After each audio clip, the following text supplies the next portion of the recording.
ধরো হঠাৎ করে তুমি জানতে পারলে তুমি যে পরিবারের সঙ্গে আছো এরা কেউ তোমার সত্যিকারের পরিবার নয়, মানে মা বাবা ভাই বোন কেউ তোমার আপন কেউ নয়, সবাই জানো তোমার সঙ্গে এক প্রকার অভিনয় করছে। তখন তুমি ঠিক কি করবে? তার উপর আবার যখন বাইরে যাবে তখন জানতে পারবে যে তুমি তোমার সময় থেকে 20 বছর পিছিয়ে রয়েছো। গল্পটা শুরু হয় একটা সুখী পরিবারকে দেখে, যারা গাড়িতে করে কোথাও একটা যাচ্ছে। এই পরিবারের সদস্যরা হলো জিনসু, তার বড় ভাই ইউনসু, তার মা এবং বাবা। জিনসু তার বড় ভাইকে আদর্শ বলেই মনে করে, কারণ তার ভাইয়া লেখাপড়ায় বরাবরই ভালো। ভাইয়ের উল্টাপাল্টা কোনো নেশাও নেই, এমনকি টিচার সহ গার্ডিয়ানরা যে উপদেশগুলো তাকে দেয় সেইগুলো সবসময় খুব ভালোভাবেই পালন করে। আর এই জন্য জিনসু তার ভাইয়াকে খুবই ভালোবাসে।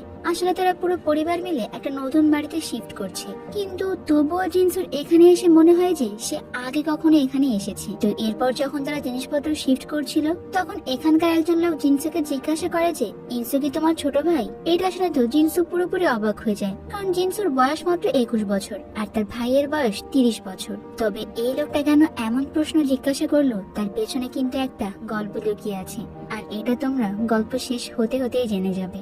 তো ঠিক তখনই আবার ওখানে ইনসু চলে আসে, আর এরপর ওই লোকটাকে নিচে পাঠিয়ে দেয় আর দেয়ালে একটা ক্যালেন্ডার লাগায়। এই ক্যালেন্ডার থেকে আমরা জানতে পারি যে এখন সময় হলো 1997 সাল। এরপর জিনসু লক্ষ্য করে যে তাদের বেডরুমের অপোজিটে একটা রুম লক করা আছে। সব কাজ শেষ করে তারা যখন একসঙ্গে খাবার খেতে বসে তখন জিনসু তার বাবাকে এই রুমটার ব্যাপারে জিজ্ঞাসা করে। তার বাবা তখন তাকে জানায় যে এই বাড়ির আগের ওনার ওই রুমে কিছু জিনিসপত্র রেখে গিয়েছে, ওই জন্য আপাতত রুমটা বন্ধ করা আছে। তবে তুমি চিন্তা করো না, কিছুদিন পরে সে তার জিনিসপত্রগুলো নিয়ে যাবে। জিনসু তখন বলে যে আমি তো ওই রুম থেকে কোনো কিছুর আওয়াজ শুনতে পাচ্ছি বাবা। তখন তার মা বলে যে আরে ওটা কিছু না, বাইরে বিদ্যুৎ চমকাচ্ছে, তুমি সেটারই আওয়াজ পাচ্ছ। তো এরপর তারা সবাই যখন ঘুমিয়ে পড়ে জিনসু রাতের বেলায় আবার ওই রুম থেকে আওয়াজ শুনতে পায়, আর এইবার সেটা দেখার জন্য আস্তে আস্তে রুমের সামনে যায়। কিন্তু যখনই দরজাটা খুলতে যাবে তখনই তার ভাই ইনসু সামনে চলে আসে। জিনসু তখন তার ভাইকে বলে যে আমি এই ঘর থেকে আওয়াজ শুনতে পাচ্ছি ভাইয়া। এটা শুনে ইনসু বলে যে তুমি কি আজকে মেডিসিন নিয়েছো? আসলে জিনসুর অ্যাংজাইটি ডিসঅর্ডার রয়েছে। এই রোগের পেশেন্টরা ছোট ছোট ব্যাপারে ঘাবড়ে যায় আর অনেকটা ভয় পায়। এরপর জিনসু ইনসুকে বলে যে চলো আমরা একটু বাইরে থেকে ঘুরে আসি। এটা বলে তারা দুইজন যখন রাতের বেলায় বৃষ্টির মধ্যে ছাতা নিয়ে বাইরে আসে তখনই তাদের সঙ্গে ঘটেছে একটা দুর্ঘটনা। হঠাৎ করে কোত্থেকে কিছু লোক এসে ইনসুকে গাড়িতে কিডন্যাপ করে নিয়ে যায়। জিনসু অনেক চেষ্টা করে কিন্তু কোনোভাবেই তার ভাইকে বাঁচাতে পারে না। তবে যে গাড়িতে করে ইনসুকে নিয়ে যাওয়া হচ্ছিল সেটা নাম্বার প্লেটটা পুরো মুখস্থ করে রাখে। জিনসু এবার দৌড়ে তার বাড়িতে চলে আসে আর তার মাকে সবকিছু বলে কিভাবে তার ভাইকে কিডন্যাপ করে নিয়ে গিয়েছে। এটা বলে সে ওই জায়গায় অজ্ঞান হয়ে পড়ে। এরপরের দিন সকালবেলা তাদের বাসায় পুলিশ আসে আর সেই গাড়ির নাম্বার প্লেটটা পুলিশকে বলে দেয়, কিন্তু পুলিশ তাকে জানায় যে এই নাম্বারের কোনো গাড়িই নেই। এরপরে একটা একটা করে দিন কাটতে থাকে, কিন্তু ইনসুর খোঁজ তারা কোনোভাবেই পায় না। তবে 19 দিন পার হয়ে যাবার পরে হঠাৎ করে একদিন দেখা যায় যে ইনসু একাই বাড়িতে ফিরে এসেছে।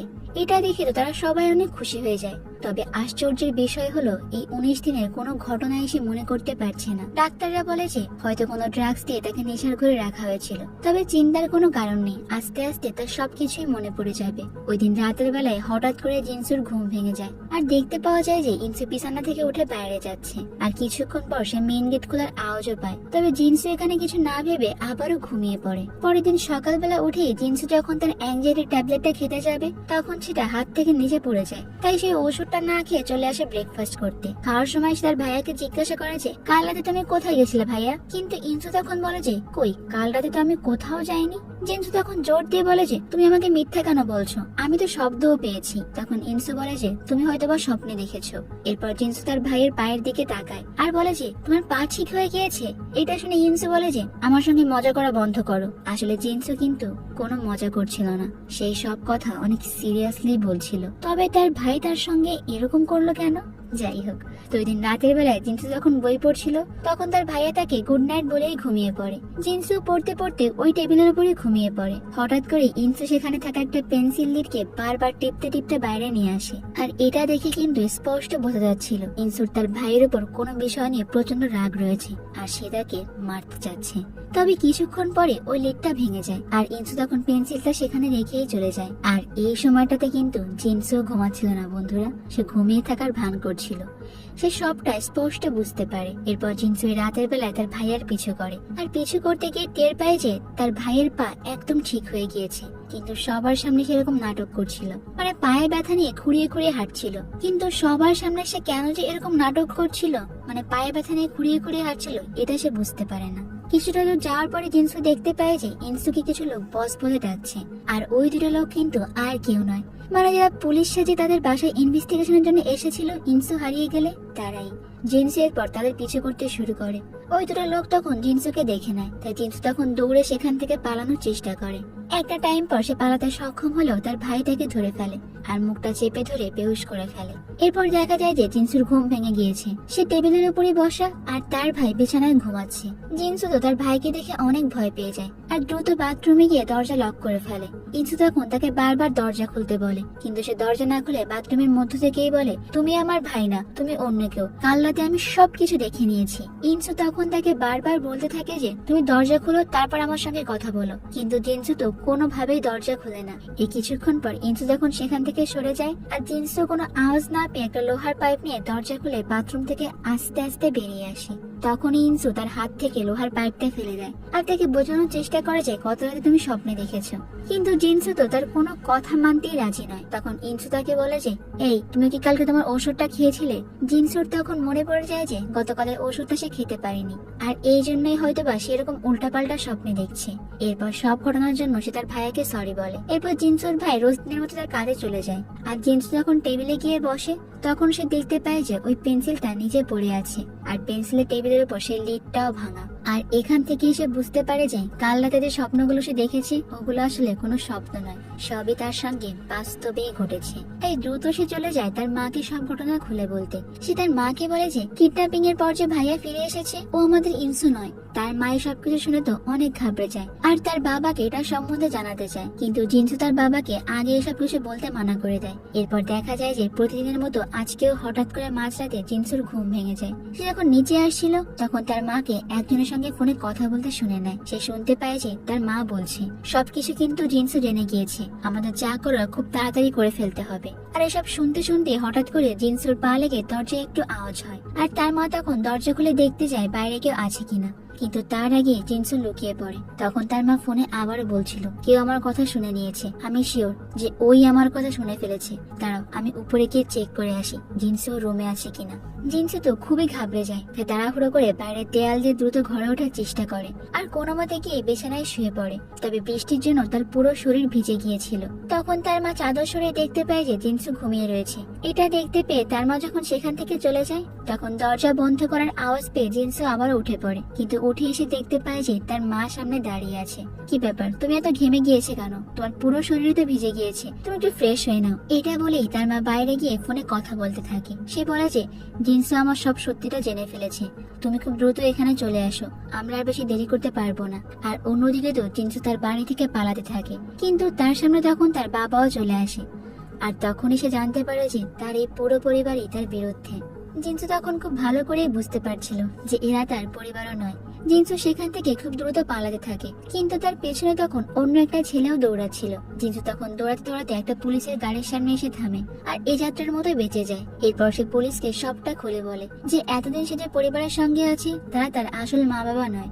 এরপর পুলিশ জিনসুর সোশ্যাল সিকিউরিটি নাম্বারটা চেক করে আর জানতে পারে যে তার নামে কোনো কমপ্লেন করা নেই। পুলিশ তখন বলে যে তুমি তো 41 বছরের একজন লোক, আর এতদিন পর তোমার মনে হচ্ছে যে যাদের সঙ্গে তুমি আছো তারা তোমার ফ্যামিলি নয়, তুমি কি আমাদের সঙ্গে মজা করছো নাকি? এটা শুনে তো জিনসু পুরো অবাক হয়ে যায় আর বলে যে আপনারা কি বলছেন, আমার বয়স তো মাত্র 21 বছর। পুলিশ তার কথা শুনে হাসতে থাকে, আর এরপর যখন সে ক্যালেন্ডারের দিকে তাকায় তখন সে দেখতে পারে যে এটা কোনোভাবে 1997 সাল নয়, বরং এটা হলো 2017 সাল।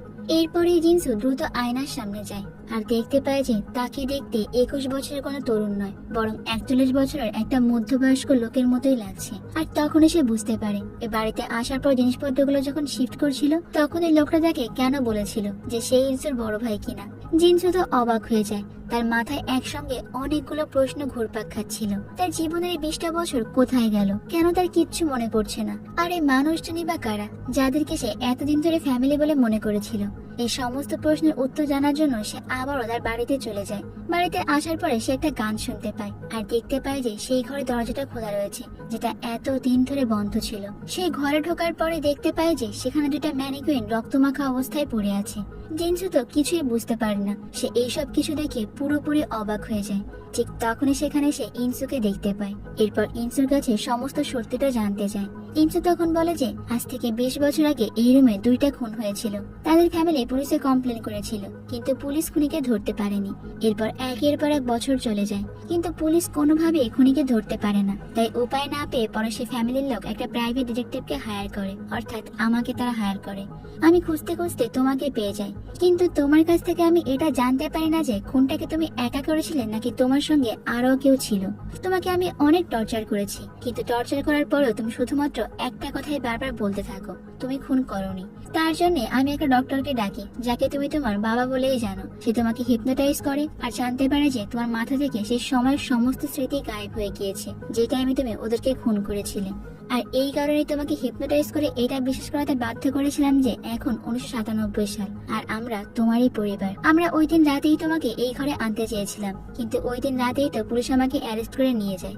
আর 19 দিন পর আমি ছাড়া পাই। তবে ভাগ্য ভালো যে তুমি সেটার অন্য মানে করেছিলে, ভেবেছিলে যে কেউ আমাকে কিডন্যাপ করেছে। এরপর আমরা ওই রুমটাকে সেই দিনের মতো করেই সাজাই যেদিন খুন হয়েছিল, যাতে করে তোমার সমস্ত ঘটনাটা মনে পড়ে যায়। এই সবকিছু শোনার পর জিনসে বলে যে আমাকে তোমরা মিথ্যা খুনের মামলায় ফাঁসাতে চাচ্ছ, আমি কোনো খুন করিনি। এরপরে ইনসু জিনসুকে নিয়ে একটা গাড়িতে করে যেতে থাকে আর বলে যে তুমি কি আমার কথাগুলোকে বিশ্বাস করনি? তখন জিনসু বলে যে সবে বিশ্বাস করলাম, কিন্তু এটা কোনোভাবে মানতে পারছি না যে আমি কাউকে খুন করেছি।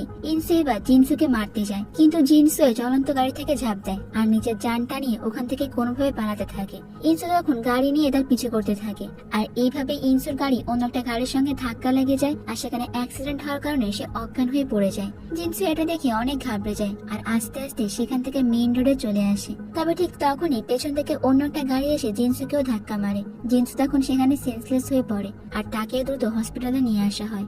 আর তখনই জিনসু সব আগের স্মৃতিগুলো মনে পড়তে শুরু করে। সে দেখতে পায় যে সে তার ফ্যামিলির সঙ্গেই রয়েছে। আর যখন একটা গাড়িতে করে তার ফ্যামিলির সবাই কোথাও একটা যাচ্ছিল, তখনই তাদের কার অ্যাক্সিডেন্ট হয়ে যায়। এই অ্যাক্সিডেন্টে জিনসুর মা বাবা দুইজনই মারা যায় আর তার ভাই গুরুতর আহত অবস্থায় হাসপাতালে অ্যাডমিট হয়। এভাবেই 6টা মাস কেটে যায়। এরপর একদিন ডাক্তার বলে যে 6 মাসের বেশি হয়ে গিয়েছে, তোমার ভাই হসপিটালে অ্যাডমিট। আমরা আর বেশি দিন তোমার ভাই কিভাবে চিকিৎসা করতে পারবো না, তার অপারেশন করাটা খুবই জরুরি। কিন্তু জিনসুর কাছে তো এত টাকা নেই। আর সব থেকে ইম্পর্টেন্ট বিষয় হলো ওই সময় কোরিয়ার অর্থনৈতিক অবস্থা খুবই ভেঙে পড়েছিল। সমস্ত সাধারণ মানুষজন টাকার অভাবে ভুগছিল। সে অনেকের কাছে ওনার চাকরির জন্য বারবার কল করে, কিন্তু সব জায়গা থেকে শুধু রিজেকশনই পায়। এরপর জিনসু ইন্টারনেটে পোস্ট করেছে আমার খুবই টাকার দরকার, আমি অনেক অনেস্ট একটা ছেলে, যে আমাকে টাকা দেবে আমি তাকে সেই টাকা যথাসময়ে ফিরিয়ে দেব। আমার ভাইয়ের খুব দ্রুত অপারেশন করাতে হবে আর এই জন্য আমার টাকাটা খুবই প্রয়োজন। এর বিনিময়ে আমি যে কোনো কাজ করতে রাজি আছি। ওই পোস্টটা করার পরে জিনসুর কাছে একটা এসএমএস আসে। একটা লোক তার কাছে জানতে চায় যে তার কত টাকা দরকার। আমি তোমাকে সব টাকাই দিব, কিন্তু তার বিনিময়ে তোমাকে আমার একটা কাজ করে দিতে হবে। জিনসু তখন জিজ্ঞাসা করে যে কি কাজ? ওই লোকটা এরপর বলে যে একজনকে তোমার খুন করতে হবে। এটা শুনে তো জিনসু আর কোনো উত্তর দিতে পারে না। এরপরে লোকটা বলে যে তোমার কাছে দুপুর পর্যন্ত সময় আছে, তুমি ভেবে নাও তুমি কি করবে।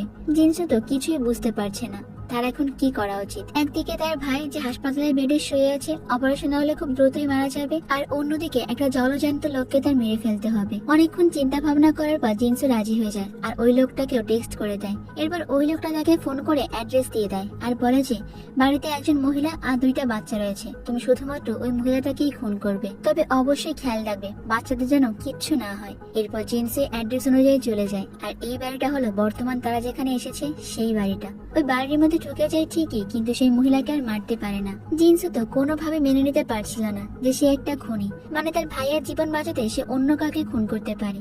আর এই জন্যই সে ওখান থেকে ফিরে আসতে চায়। ঠিক তখনই ওই মহিলা তাকে দেখে ফেলে আর চিৎকার করতে শুরু করে।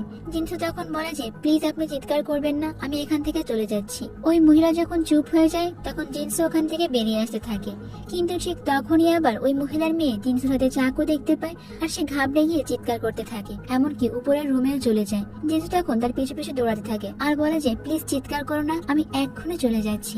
কিন্তু ওই মেয়েটা চিৎকার করতেই থাকে আর অ্যাক্সিডেন্টালি তাকে আটকাতে গিয়ে জিনসুর হাত থেকে ওই চাকুটা মেয়ের পেটের মধ্যেই ঢুকে যায়, মানে ওই মেয়েটা সেখানেই মারা যায়। জিনসু তখন কান্না করতে থাকে আর বলে যে আমি তোমাকে বারবার বলেছিলাম চুপ করতে। ঠিক তখন সেখানে ওই মহিলাটা চলে আসে আর তার মেয়ের এরকম মৃতদেহ দেখে তো সেও চিৎকার করতে থাকে। জিনসু তখন তাকেও চুপ করতে বলে আর দুর্ভাগ্যবশত সে তাকে থামাতে গিয়ে ওই মহিলাও তার হাতে খুন হয়ে যায়। এই সব কিছু দেখে তো জিনসু সেখান থেকে কান্না করতে করতেই বেরিয়ে আসে। তবে ঠিক তখনই একটা বাচ্চা ছেলে তাকে দেখতে পেয়ে যায় আর তাকে দেখে বারবার বলতে থাকে যে আমার মা কোথায়, আমি আমার মাকে কেন খুঁজে পাচ্ছি না। জিনসু তখন তাকে বলে যে তুমি বিছানায় গিয়ে চাদর মুড়ি দিয়ে 1 থেকে 100 পর্যন্ত 10 বার গোনো, আমি তোমার মাকে এনে দেবো। ওই বাচ্চা ছেলেটা সেটাই করে আর এরপরে জিনসু সেখান থেকে কান্না করতে করতেই বেরিয়ে আসে।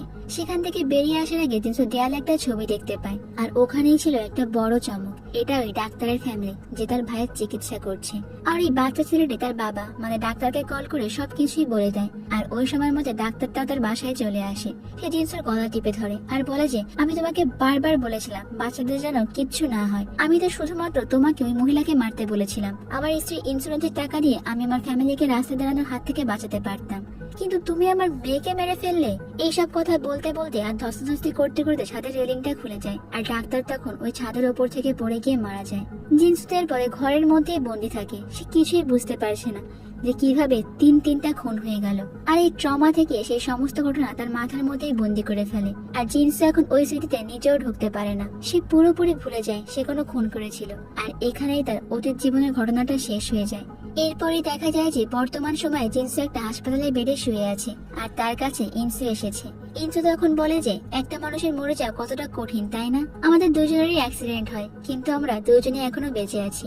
এইটা বলে ইনসু যখন জিনসু স্যালাইনের মধ্যে একটা বিষ ইনজেকশন পুশ করতে যাবে ঠিক তখনই জিনসু বলে যে তুমি তোমার পরিবারকে বলে দিও আমি খুবই দুঃখিত, আমি এসব কিছুই করতে চাইনি, সবকিছু যেন কিভাবে হয়ে গিয়েছে। এটা শুনে ইনসু তখন তার হাত থেকে ইনজেকশনটা ফেলে দেয় আর বুঝতে পারে যে তার সবকিছুই মনে পড়ে গিয়েছে। সে জিনসুকে বলে যে বাহ, তাহলে আলটিমেটলি তোমার সবকিছু এখন মনে পড়লো, তাহলে এখন বলো ওই খুনগুলো কি তুমি একা করেছিলে নাকি তোমার সঙ্গে আরো কেউ ছিল? তুমি কি জানো এই খুনের পর বাচ্চা ছেলেটার সঙ্গে ঠিক কি হয়েছিল?